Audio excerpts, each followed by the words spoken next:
What is up, guys? I am here at the ARG 12K Invitational event, and we're here with one of my favorite small Yu-Gi tubers, Nim Nim.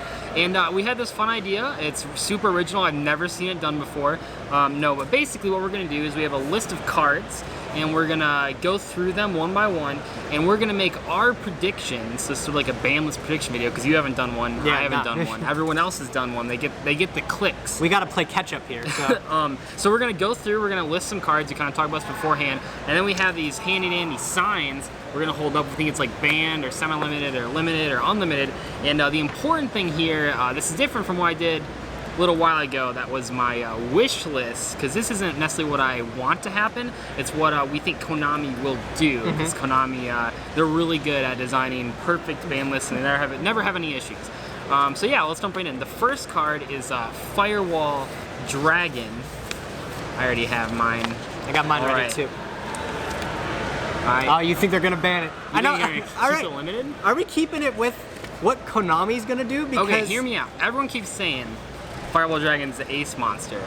However, when I talked about Firewall Dragon being the ace monster on my reviewing ace monsters video, everyone's like, no, he's okay. So you haven't watched the anime. I haven't watched the anime. No. But people said, all the commenters said, he only summons Firewall twice, and both times he used it to make a decode talker. Okay. But okay, my logic with it staying to 1 is it's currently at 1 in the OCG, and it's been at 1 in the OCG for a while. It is, yes. I looked that up, and I don't think they'd ban it, not because it's the ace monster. I don't think that's a big thing about it. It's currently the most broken ace monster we've ever had. Like, it's not comparable to that of Stardust even in anything. But I think it's just been an integral part of the game moving forward, that I think if you take Firewall Dragon away, it completely shifts the meta in a different direction.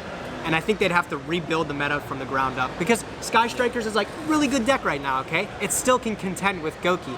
But if you take away Firewall Dragon, Goki falls off the face of the earth, and Sky Striker becomes unbearable to deal with and everything. So I think they'll probably keep it at 1. If I had it my way, I'd want it to go to 0. Or eroded. Yeah, like or eroded in some way. Yeah, that's another option, Someone suggested, a lot of people say like the hard ones per turn. One suggestion I saw in Zodiac actually was errata to only special summon Cyberus monster. That's an interesting one. I don't know how that would go over. Then you could come back to 3 at that point. Fuck it, bring it back. The next card is Max C, which is currently at Zippo in the TCG. What do we think Konami will do with it? Are you ready to flip it over? Yeah. Okay, yeah, we both. Okay, so what's interesting is that I think the reason Firewall can stay at 1 in the OCG and be fine is because they have 3 Max C. I don't know if you guys know that. And I have mixed opinions about Max C. I'm an Altergeist player, so obviously I'm a little biased. I think that card's good. It is pretty frustrating to play against. It's not like Droll where like it technically stops your whole turn, because you can still make plays. I think that more so than like a lot of people complain about Ash Blossom oppressing the rogue decks, I think it's like Max C that like really keeps rogue decks. Just from someone that's played a lot of rogue decks, Max C, like, yeah, you can use it against the meta decks, but the problem is like you need to draw the Max C to beat the meta decks, or they don't need to draw the Max C to beat you. Why do you think it's going to stay? In a perfect scenario, if Max C was at 3, both players would ideally be able to see it every game, and then the game would be balanced, but that's just not the case. Yeah. Like, sometimes you'll see people have the Max C and somebody doesn't even draw into it, and then the game's just completely tilted in a sense. Where if it was the perfect scenario and everybody opened Max C every time, I'd love to have it at 3. But that's just not the case, and I think not having it at all is the fix to that. And I actually think one of the worst, like the most oppressive things about Max C wasn't Max C'ing someone once, it was drawing into the second one. Yep. That you stop playing for 2 turns. Yep. The next card we have is Trickstar Reincarnation. All right. Yeah, I think it makes sense. I didn't put this one in my banless wish list because I actually don't think this card is that big a deal. I think the field spell and Cantina and stuff are more important. However, Reincarnation is super annoying to play against, super frustrating to play against, and also it's at 1 in the OCG, which isn't like the greatest reasoning for it being at 1 here. I think it's just like the most Konami thing to do, though. I've said it before. I hate this card. Well, you got Droll Reincarnation. And, I got it twice. I did it one time and it felt super good when I did it, but I can understand how infuriating it is to happen to you. It's at 1 in the OCG, which again, that's not the greatest reasoning, but it's definitely a fair one. I think the fact that if you hard draw into Trickstar Reincarnation, you can redo your entire plays. Like you can search Licorice and be okay with it. But if you have the option, like you have to make the decision, do I want to get Reincarnation and play with that? Or do I have to make different plays with Licorice and everything? I think it's at least makes the deck a little bit more manageable and allows players to make more difficult decisions because it's at 1. Yeah, and it also hurts the deck's longevity because it keeps having that recursion, makes it a lot more susceptible to destruction. The next card is Nightmare Goblin. Right? Yeah. Unlimited. Yeah, they both say unlimited. Yeah. I think this card should be banned. I actually think that when you go through almost all the crazy link combos, like, yeah, Firewall's in there, but, like, they get there with the Nightmare Goblin. Thank you, announcer. They get there with the Nightmare Goblin. Like, the Goki board, Nightmare Goblin. The Firewall loop in Skystriker Trickstars, Nightmare Goblin. It's always Nightmare Goblin. However, it's so, like, that just doesn't seem like something Konami would do. Like, they like the Nightmares a lot. It's a powerful monster, and I think it's one of the most powerful monsters of the Link era. But that being said, if you take it away, you have to think how powerful is it compared to something broken like Firewall Dragon, where Firewall Dragon can make so many different things possible. Nightmare Goblin does make a lot of things possible, but it's just a fair Link monster. I think that's important to distinguish between fair and broken. No, it is. Like, I think that one of the like weird things is, so like Brilliant Fusion's good because if you combo starter, and Goblin has been compared to Seraphonite for obvious reasons, but you need to make the Goblin and before you can actually do your combos. It's not like the first thing you make. Maybe if the card let you do the extra normal summon where the zones weren't pointing to, it'd be a starter card. But I mean, there's a big difference trying to make a Goblin and do your combo and trying to just activate a Brilliant Fusion summoning Seraph. Yeah, you have to think Brilliant Fusion also has the way to send a light monster from your deck to your graveyard too. So if you really compare the perks of Brilliant Fusion and the perks of Nightmare Goblin, they're kind of on the same playing ground. It's just Nightmare Goblin, you don't have to play Brilliant Fusion. You can play it in any deck, but still, it's a fair card, I would say. Yeah. And I don't think that deserves to get hit in any sense, because it's either unlimited or banned. Is that safe to say? Yeah, yeah. Like, even limiting it's like not even a good option. Yeah. So.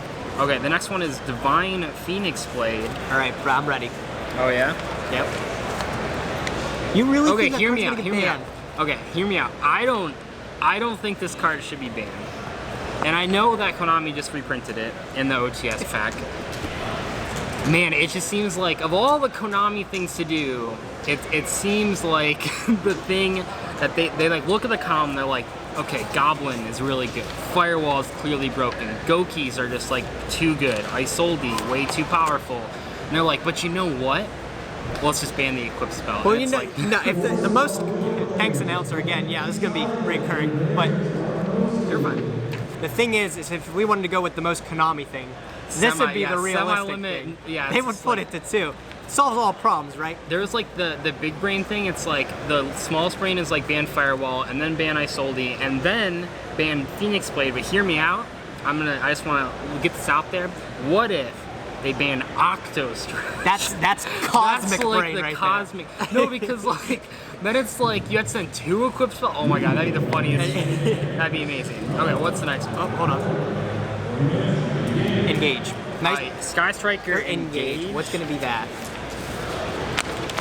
Hear me out. I don't even have a. Oh. Nice. Okay, ready? Yep.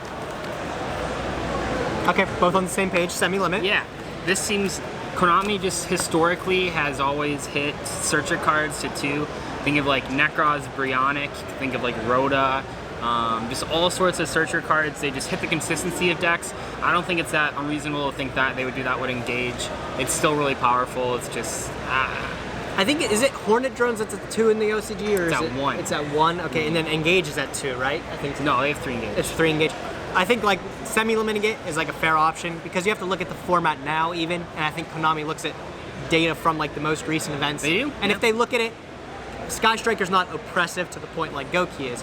So it's even actually like, surprising if they would do this, I think. I think even they keep it at 3 and that'd be okay. Yeah, I mean, the other, I guess we can jump to the Hornet Drones. Yeah, let's what do we think you're doing with that? Because there we go. Okay. See, That makes sense. I've talked about this before. I think Hornet Drones should go to 1. That was on my wish list. The reason being, the reason Engage is so powerful is because it can search Hornet Drones. Like, most people are playing like 7 Sky Striker cards, 3 Hornet Drones, 3 Engage, and like 1 Afterburners, maybe 1 extra Widowmaker. So if you hit the Hornet Drones, suddenly you have to play all these. I mean, they're not like garnets, but when you're going first there, like you don't actually want, like Widowmaker, Afterburner, and Jamming Waves aren't starter cards. So if you limit Hornet Drones, it really does hurt Engage. And I think if they hit Hornet Drones to 1, it makes the Sky Striker engine a lot less splashable, which I think is what they like want to do. I think they're fine with Sky Strikers as a deck, not as like a splashable engine. Yeah, the engine, it's going to force you to like to play those other cards that normally you just want to play the Hornet Drones because it makes more plays. Where then you'll have to play, I guess, Tekken Afterburner, which Afterburner's not a bad card on its own, but when you're just trying to make some big boards, it's different. So I think limiting the Hornet Drones, I can even see Engage keeping at 3 at that point. Yeah. Limiting the Hornet Drones is definitely, I think, the correct option in that point. And we can even look at the OCG. We keep bringing that up, but like no one plays a Sky Striker engine. They just play Sky Strikers or they don't, which I think is like, and all they hit is like the Hornet Drones. So, I think we just have one more. Oh yeah, Ash Blossom enjoys spring. All right, the final one, the one that everyone complains about. All right, I'm ready.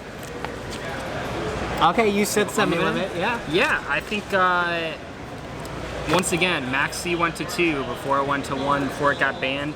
I think a lot of people complain about Ash Blossom. I think that it's already at, I mean, I'm not using it so much as at 2 in the OCG, as in, like, that's why it'll be hit. But as someone that played in the World Celebration format, felt so much better. Like, you could confidently make plays, and like your opponent would sometimes have the Ash, but like right now, whenever you make a play, you have to say, my opponent's just gonna have Ash, like every single time.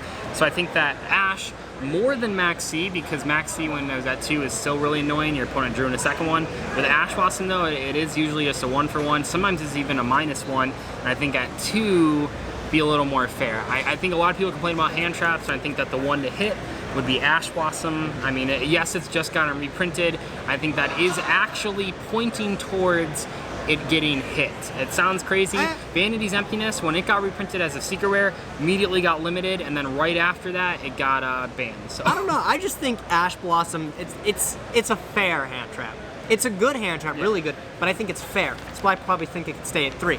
Whereas I think something like Drool and Lockbird, I think, is an oppressive hand trap where if the game tries, it stops your entire turn and freezes you. Where Ash, you have to play it optimal, and if you play it optimally, it could be broken in just the sense get where good, guys, and then just you get don't good. There you go. Ash. No, but like if you play Ash Blossom in the perfect scenario every time, it could be broken. You could be like, wow, I just stopped my entire turn. But of course, you have to be knowledgeable to the point that you know when's the exact time you should drop Engage that Ash is Blossom. really knowledgeable.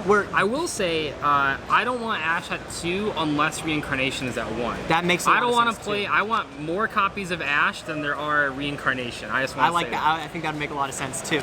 But we actually have one more too. That's another one. What about Scapegoat? Oh, Scapegoat. Oh, I gotta do the thing here. Yeah.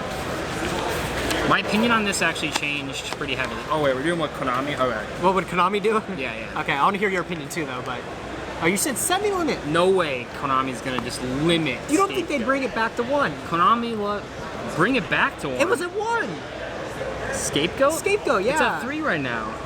Now it is, but it was at 1 back in the day. Yeah, but like it's not 2005. 2006. It's not 2005, but it's just as bad as Here's the deal. Scapegoat is one of those cards that takes a ton of extra deck spots, which maybe doesn't matter anymore now that we have Nightmares, but like you have to play the Link Spider, the Link Kribo, all that kind of stuff. And I think putting it to 2, once again, just hurts that consistency. When you play against Trickstars right now, every time you play into back row, you have to think, okay, 1's Reincarnation, 1 is Scapegoat. But Scapegoat at 2, maybe it doesn't happen as often. I mean, before Sky Strikers, Trickstar's only win condition was resolving Scapegoat or Summoning Eater of Millions. So if you just put it to 2, Konami just likes light taps to hurt consistency. That makes sense, but I don't know. I just feel like Scapegoat is a card that carries bad decks into the realm of being good. Oh, probably. But remember, they just printed it as an Ultimate Rare, which I know, Tour Guide, I know Terra Top, they got limited right afterwards. Yeah. Max C got semi-limited, I What believe. would Konami do?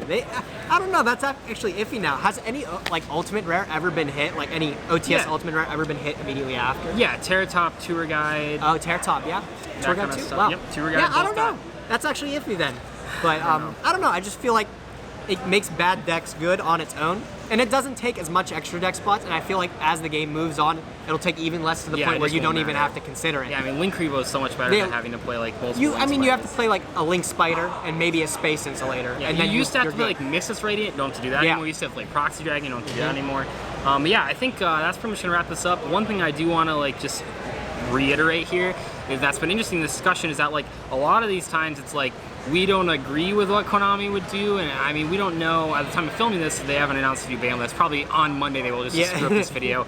But like Konami, like they're doing their best, but a lot of times they just make decisions that just make you like scratch your head, and it's so we really have no idea. A lot of people do like predictions, and it's really hard to actually predict what Konami will do. Yeah. Anyway though, go check out Nimnim's channel here. Put a link in the description, and thank you guys so much for watching. Yeah, thanks to Doug for helping the small boys out, as he said in the beginning of the video. Yeah, and he'll have vlogs from this event as well, so go check them out. All right. Goodbye. Take it, eyes.